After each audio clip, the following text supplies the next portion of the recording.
Well, it's Tuesday Wrestling, and you all know what that means. That means we have NWA Powerrr. As you know, with the new era continues, apparently it's still the same old problem as always. But also, we have NXT. As you know, we're heading to No Mercy. We do have a number one contender match. Who will face Carmelo Hayes for the NXT title at No Mercy? We will find out. And of course, we have for our main event the NXT Women's title. The man who makes her return to NXT challenges Tiffany Stratton for the title. So we'll see how this one progresses. But first things first, Japanese promotion GLEAT has uploaded their much recent event that took place back on September 9th, and they just uploaded on a Tuesday, which was kind of interesting.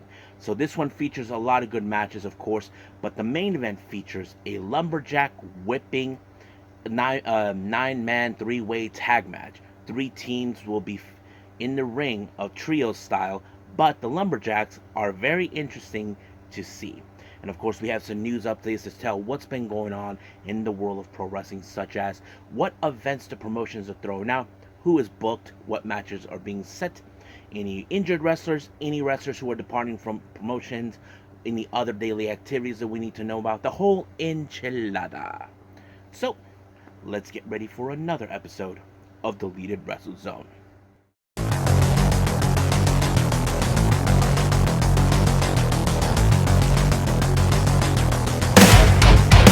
Are you ready? Get up, get up! Get up, get up! Get up, get up! Get up, get up! Get up, get up! Get up, get up!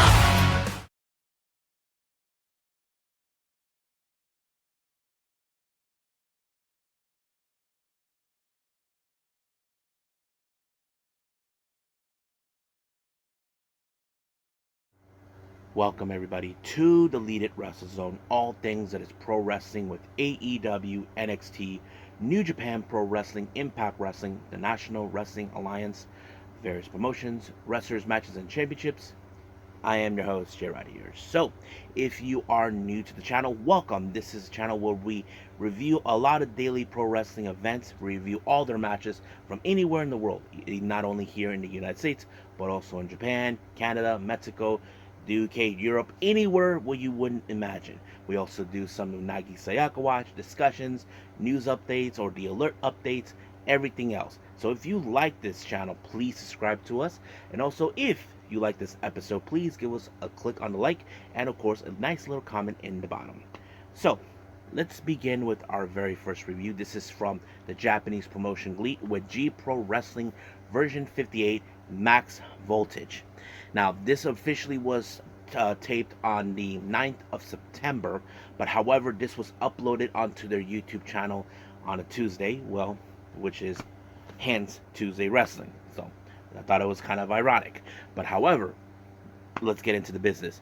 It opened up with Kaito Ishida, the leader of the Black Generation International, addressing to fans. But the way I saw from what he was doing, it seems like his injury is finally healed.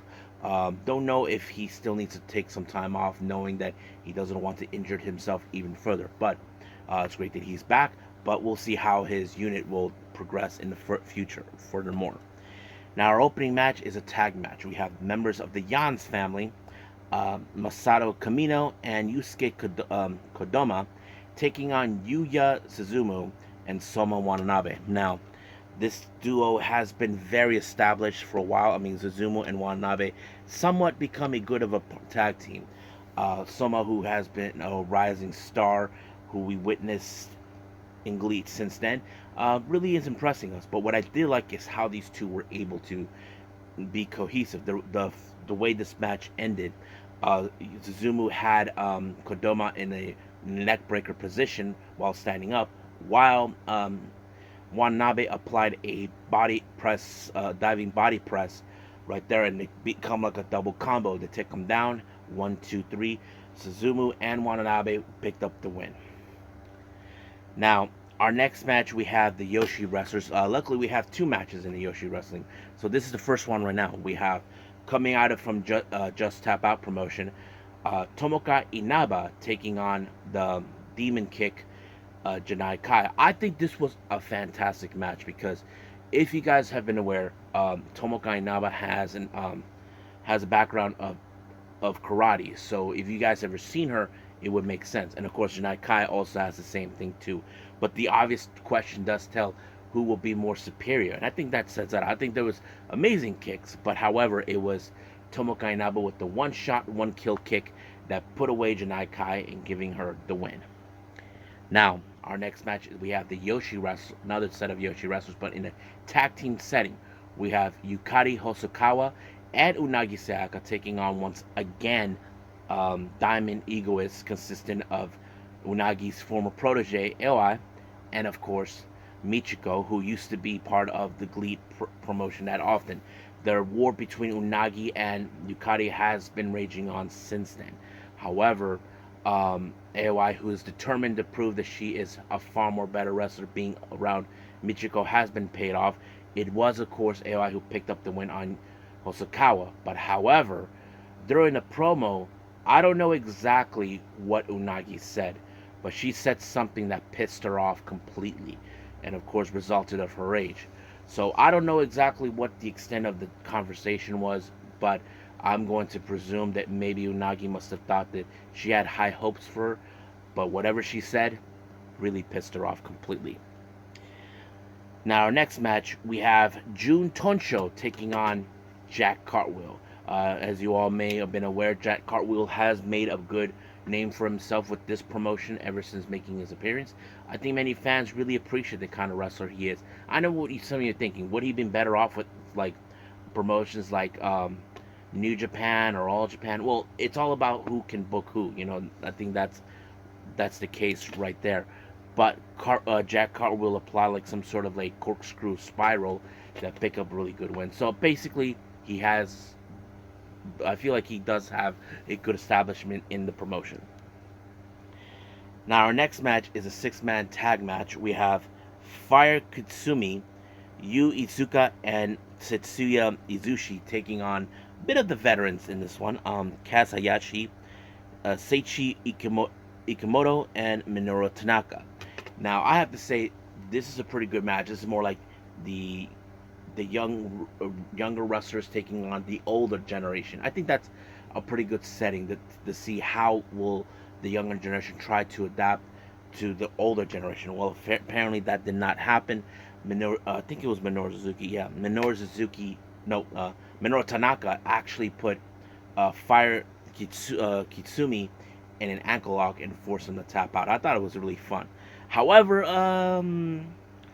very interesting happened in the post match. Out of nowhere, Kamino and Kodama from Jan's family showed up.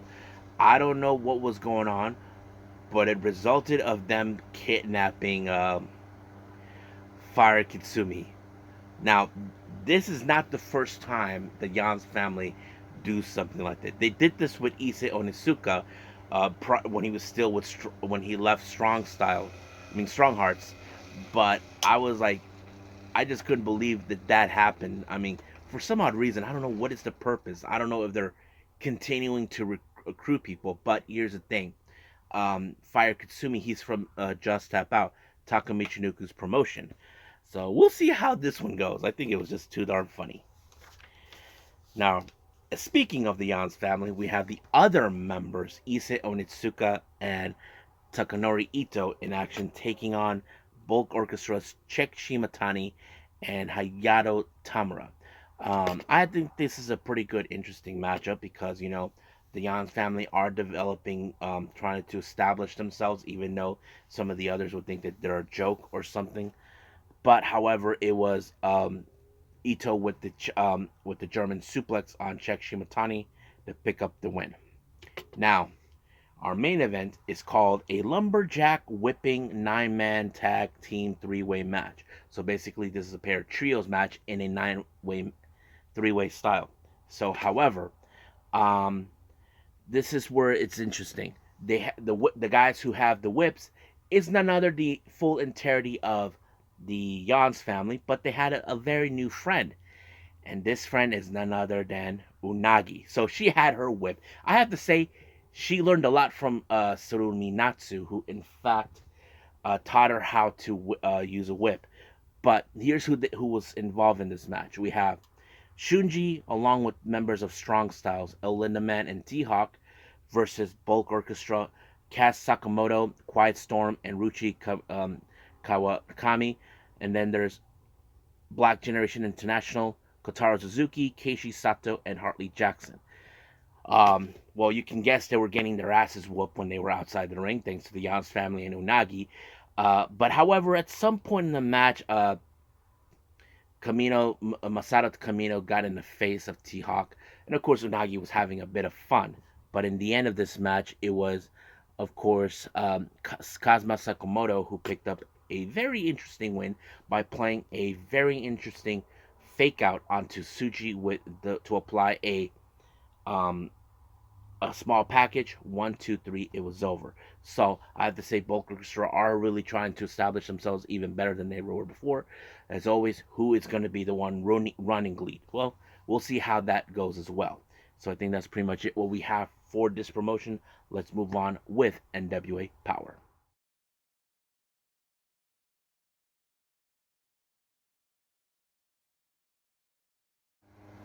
Okay, NWA Powerrr, new era, same old problem. Well, as you know, ever since the crowning of the new NWA World Heavyweight Champion has been established, Tom Latimer, as you know, has finally drawn lucky number 7 as the NWA World Television Champion. Now, those who are unfamiliarized with this type of thing, this is nothing similar to what they do with the X Division in Impact Wrestling. The X Division say you have the ability to cash in and option C for a shot of the Impact World title. But however, with the NWA World Television title for both men's and women, you have to have 7 wins in order to get an opportunity of the NWA World Television title. So Tom Latimer has issued that he will cash it in. However, they may determine a number one, someone who will obtain that belt. So they started these qualifying matches for that particular title. Our first one, we have Dak Draper versus Gags the Gimp versus Judas versus Zicky Dice. Now, I was not sure exactly how this one was going to get, but however, of course, Dak Draper, I feel like he was one of the guys who, in my opinion, would have been the one to win. However, Zicky Dice took an opportunity when Draper took out Gags the Gimp. However, he pulled Dak Draper and pinned Gags the Gimp in order to get an opportunity. Now, keep in mind, during the pandemic, Zicky Dice was the World Television Champion, but he lost to to the Pope, who we haven't seen for quite some time. So, however, it was interesting. But now he wants to reclaim a title that he felt that should not have lost. But now he may be on the hunt for that. But there are other competitors who will be also on the hunt for that as well. Now, during an interview with Sam Latina, she had an interview with the Southern Sex. However, of course, Kerry Morton lost the junior heavyweight title, but he doesn't seem like he's too affected because they feel the Southern Six run the entire NWA. So we'll see where it's going to take us from there. Now, another interview with Sam, we have the Freeman brothers. Now, things have not gone well with them, with the sudden stabbing in the back by Brady Pierce. And then, of course, Russ Freeman, he was feeling like there's a lot of things, but of course, Rolando, being the older brother, was trying to tell him to get his head in the game. But he said he will has him a number 1 contendership match against Tom Latimer. So of course, that's his way of being. Well, Rolando is a bit shorter, but you know what I mean. So it did help, Russ, to get his head in the game. So our next match, we have a tag team match. Homicide and Joe Alonzo taking on Koa Lagzamana and Colby Corino. But however, we do have Kerry Morton involved in this match as a referee. He said in the interview that he was going to call this down the middle, but however, that didn't seem the case. He low-blowed Colby Corino, allowing for Joe Alonso to pick up the win. I'm sure that Kerry Morton, Ricky Morton, is not happy with the result that Colby Corino defeated his son to obtain the NWA World Junior Heavyweight title. So we'll see what happens from here on out. Now, Kyle Davis at the podium interviewed EC3, saying all this and that. However, Tom Latimer shows up, saying that this is a different ball game for him. But of course, EC3 seems confident. But I have to say the part of this was the promo from Tom Latimer's wife, Camille, really impressed me a lot. And many people were talking about this. Camille was saying that, when you were in that other company, you completely lost your mind. Then you went to rebel, to be an anti-establishment, control your narrative. You've been politicking your way, and he said that she even accuses him that somehow he politicking his way through Billy Corgan to have this match, be the world heavyweight champion. But however, he's saying that you think you're hot shot because you defeated Tyrus. He says Gags the Gimp would have been the one to defeat Tyrus, and we would all have been celebrated, and the whole people were exploding, saying Gags the Gimp, Gags' name. And of course, EC3 was like, cannot believe what he heard, and he saw that Camille has balls. Now, some of you may question, why is Camille there? I thought she was done. Well, her contract expires next month in October, but I'm going to say that she's going to be there to support her husband in hopes that he can finally become the NWA World Heavyweight Champion. I think that's something that she wants to see him have. So we'll see where it's going to go from there. Now, back with Kyle Davis, he interviews Tom Latimer's former tag partner, Chris Adonis. It turns out he is part of the qualifier match for the World Television title as well. He said that he will do exactly what his former tag partner is doing, cash it in the win number Lucky 7, and then of course go into that. So we'll see where it's progressing from there. Now, I think our main event features Samantha Starr and Kenzie Page in a non-title match. I kind of figured this was going to end with Kenzie Page winning the match, since she is now establishing herself as a top competitor in the promotion, as the top star, as our champion. But she did apply the Kenzie cutter, and it ended just like that with her.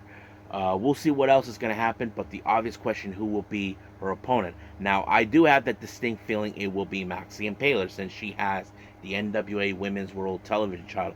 The same rules apply with the men's Lucky 7. So we'll see where it's going to go from there. Right now, let's move on with NXT.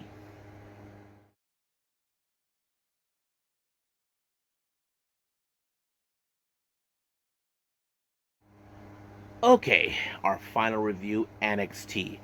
Now, we opened up with, of course, the number one contender spot, who will face Carmelo Hayes for the NXT title at No Mercy. We have Wesley versus Ilya Dragunov. I have to say, this was a very good opener. It shows like who are the two strongest competitors to face off against Carmelo Hayes. But like if you ever seen the movie The Highlander, there can only be one, and I think that is a statement right there. But however, what a great moment. But one thing that was crazy is how Wesley was kicking out, and two of course Ilya Dragunov's strongest moves, like first the Torpedo Moscow and the forearm right in the face. He kicked out of both of them, but however, he got him in the back of the head, and 1, 2, 3, it was over. Dragunov is now heading to No Mercy. But as for Wesley, well, things are a little different. Now, I'm going to skip it on the Wesley thing, what's been going on.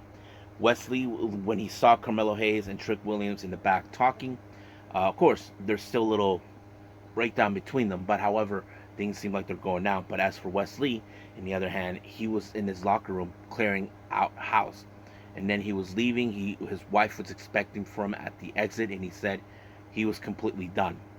Now, the initial assumption here now is that many fans are speculating that maybe he's now heading to the main roster. Well, we'll see how that goes. I mean, we don't know. I mean, we have seen wrestlers that haven't made the reaches peak in NXT, but they do head to the main roster. We'll see how that rolls up. Now, last week we saw what happened with Von Wagner for the despicable actions of Braun Breaker using steel into the skull. However, Baron Corbin, who witnessed it, I think he could not shake the fact what he just saw. He may not like Von Wagner because of his history, but however, for what Braun Breaker did was, how do I say, crossing the line. But of course, he called him out. Braun Breaker didn't give a damn what he thought. He just thought it felt good to take him out. But of course, Baron Corbin got in his face, and of course they were fighting each other. Then to break them up, of course, fans would say, let them fight. But now it's been confirmed that they will face each other at No Mercy. So we don't know yet about the extent of Von Wagner. So apparently there's a small fracture in his skull, but we don't know how long he will be out. So we'll see how that will progress. Hopefully there will be more updates on that for him. Now our next match, we have a 6-man tag match. We have Miles Bourne, Brooks Jensen, and Josh Briggs in a 6-man tag match taking on Damon Kemp, Charlie Dempsey, and Drew Gulak. But at some point in the match, this is the most shocking, Miles Bourne swung at Jensen, allowing for Kemp to pick up the win. So he turned his back on them, especially when they give them an opportunity. So I don't know what Brooks and Jensen would do, but I'm sure that they're not going to let this one go. Even Fallon Henley gave him an opportunity that he deserves, but we'll see where this is going to take us from them. Now, as you know, Chase U still deals with what's going on with their health, but first things first, of course, they have no clue what's been going on with Dale since losing the NXT Women's title, and now hanging out with Jay-Z Jane. So we'll see where that takes us. Now, our next match, we have Dana Brooks taking on Lyra Valkyria. As you know, Dana Brooke, who's been obsessed about taking this Killer Instinct to Kindly. So basically, she faces off Lyra Valkyria. We all have always said that, Lyra has been one of those wrestlers that we know can reach the top, but she was able to defeat Brooks with a big splash. 1, 2, 3. It was done from there. Now, it's now been announced that the NXT Breakout, the Women's Breakout Tournament will begin soon. So the honest question, who will be involved? Well, we'll find out soon enough. Now, during an interview with Mackenzie, Eddie Thorpe has refused to let go what's been going on. As you know, Dijak, with his so-called justice, has been nothing but a problem.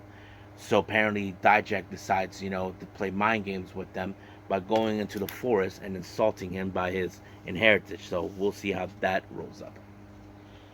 Now, we're getting closer to the end of the Global and Heritage Invitational. Now let's talk about Group A. We have Tyler Bate versus Axiom. Now, Tyler Bate hasn't won a match in this one since it was first announced. But I have to say it was a pretty good match. Now, the other competitors involved in this are watching in the back, including Noam Dar. I thought it was a pretty awesome match, but however, it was Tyler Bate with the Tyler Driver 97 that picked up the win. However, his opponent that he will be facing next will be none other than his old rival, Butch. So that's going to be an interesting. Even Butch made his own comments about this. So we'll see where this one goes. Now, at some point, Dominic decided to go, saying that he is the top champion because Carmelo Hayes. If you guys remember, when Carmelo was the North American champion, he calls it the A champion. But that was something that he felt that he wanted to make look good. But Dom says that, that title that he's carrying now is not A champion. But now Carmelo Hayes is going to prove him wrong exactly what he's referring to. Basically, it's a battle of the statements. Now, our next match, we have, of course, the Creed brothers taking on Malik Blade and Edra Zenova. I have to say, the tag team division has now got even hotter with the Creeds returning. Of course, we saw Humberto and Angel comes out, Ledger and Walker.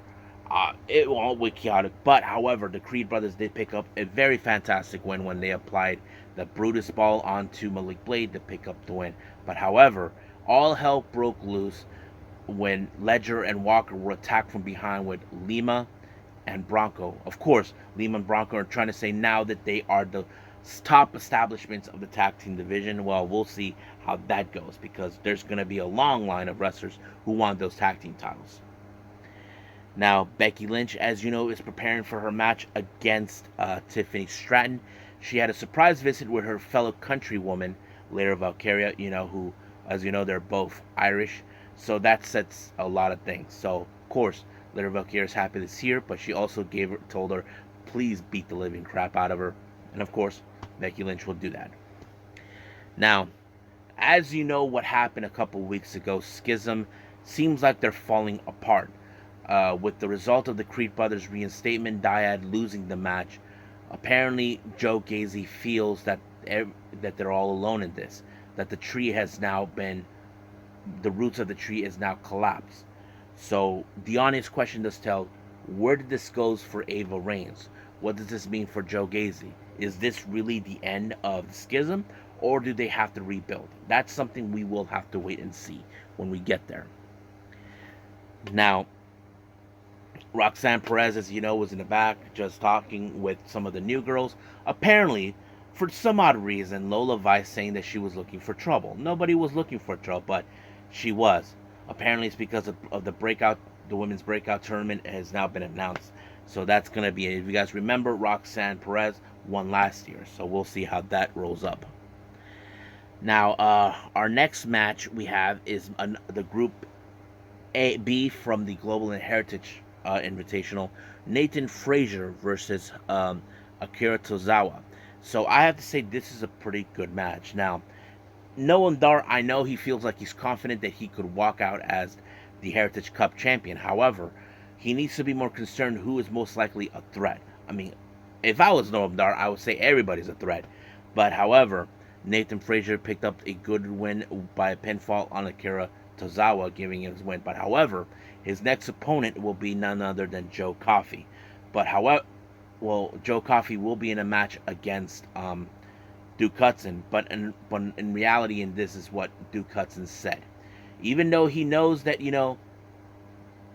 that Joe Coffey is no fool. But however, Duke Hudson would like to call himself the spoiler, because here's what's happening. Joe Coffey and Nathan Frazier are now currently tied. However, if somehow Duke Hudson defeats Joe Coffey, then there's going to be a tie between them. So that a three-way tie or something. So that kind of sets it in. But how this is going to go? So that's why he meant by spoiler, that if somehow Duke Hudson defeats Joe Coffey, it's going to be a three-way tie. So how do you resolve that? So I think that's something that I think Joe Coffey needs to consider. Yes, he's a strong competitor. Yes, he's dangerous. But does he ever consider that there's that possibility? No. So he's telling him, look, you're no joke. But you need to be realistic of what the outcome could be. So we'll see how that rolls up. Now, as you know, we have a competitor for the North American title. Mustafa Ali, he thinks that everything is falling into place. Now, they're trying to tell him, did you realize what just happened? Dominic gave you the match because he thinks that you're an easy competitor. He doesn't believe that. He thinks that he will walk away. Even Dragon Lee tried to reason with him, but he's not going to listen. So we'll see where that progresses there. Now, there was a moment after when Wesley left with his wife in the back. There was a bit of a commotion that took place. You see Davenport was being attacked by a hooded figure, and it was none other than Gigi Dolan. Dolan, who's getting revenge for what happened last week, leads to that. So we'll see where that's going to go from there. Now, our main event is the NXT Women's title. We have Becky Lynch versus Tiffany Stratton. Now, Tiffany Stratton seems that she is now considered Becky Lynch a threat, because she has really become a well-established wrestler in the main roster, and I think that's something that Tiffany Stratton should be considered. However, the man, you know how she is, she will not give up that easily. But however, it was of course a slam by Becky Lynch onto Tiffany Stratton that picked up the win and won the NXT Women's title for the first time. She has never held that title, so that means she is a somewhat of a Grand Slam champion, from my understanding. So now she had held 3 titles, so that's a good thing. So we'll see who will be the next person to try to dethrone the man. We'll see from there. I think that's pretty much it with NXT. Let's move on with some news updates.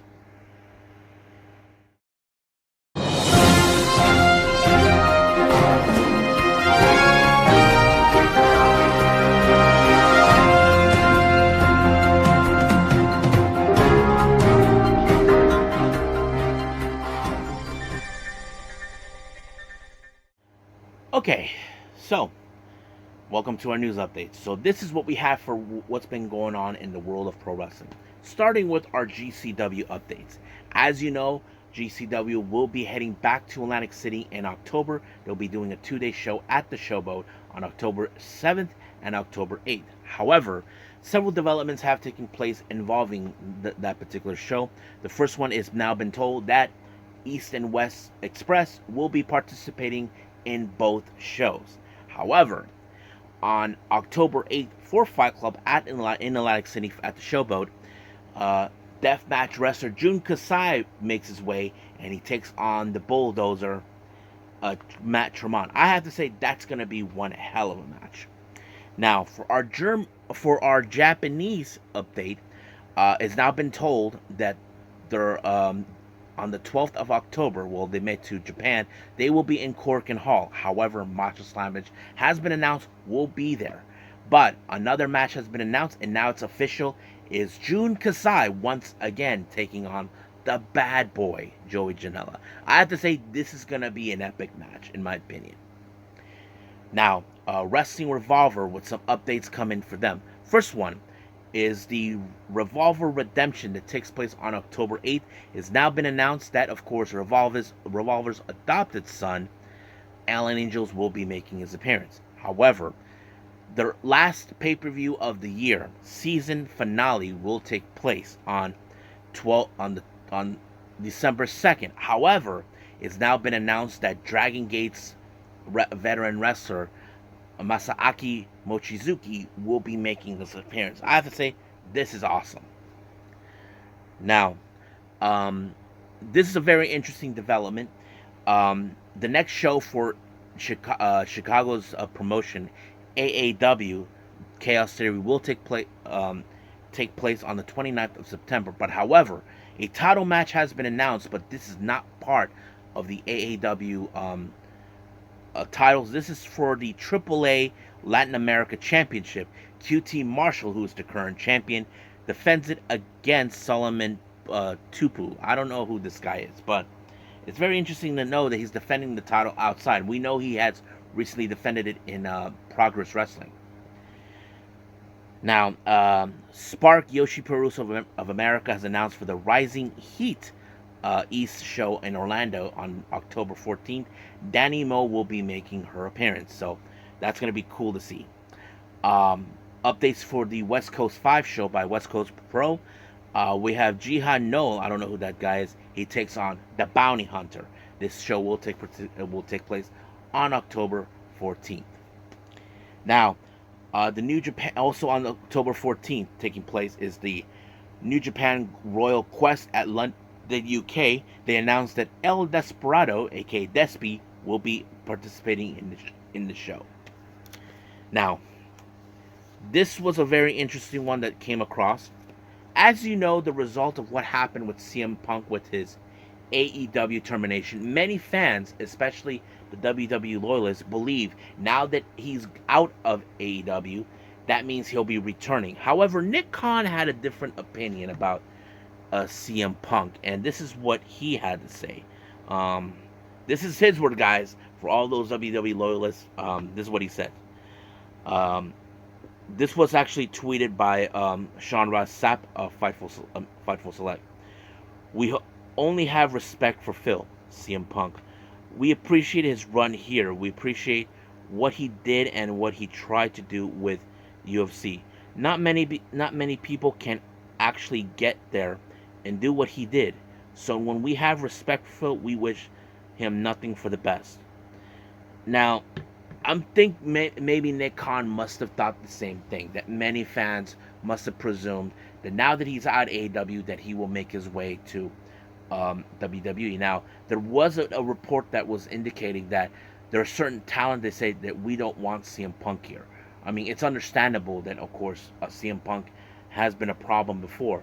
So I'm sure many fans will definitely want to see him there, but appears that Nick Khan doesn't seem like